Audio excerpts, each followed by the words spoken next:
দেখো আমরা কোথায় চলে এসেছি, ভারত ও বাংলাদেশের সীমান্তবর্তী এলাকায়। এখানে একটা পুজো হয়, খুবই জাগ্রত পুজো। আর এই হলো গেট। এই গেটের ওই পাশে বাংলাদেশ আর এই পাশে ভারত।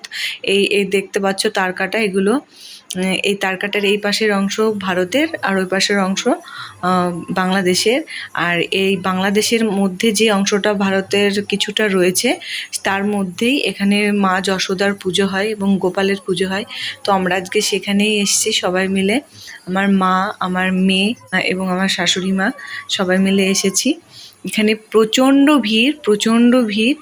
আর ওই যে ফাঁকে ফাঁকে গাছপালাগুলো দেখা যাচ্ছে, তো ওইগুলো হচ্ছে বাংলাদেশের মধ্যে পড়ছে। আর এই দেখো এখানে গোপালের পুজো হচ্ছে এবং পাশে রয়েছে অনেক গোপালের ছোট ছোট মূর্তি। এখানে যাদের মানত পূরণ হয় তারা গোপালের মূর্তি দিয়ে মালসা ভোগ দিয়ে পুজো করেন। তো ভগবানের কাছে প্রার্থনা করি, গোপালের কাছে প্রার্থনা করি যে সবার মঙ্গল করুন উনি।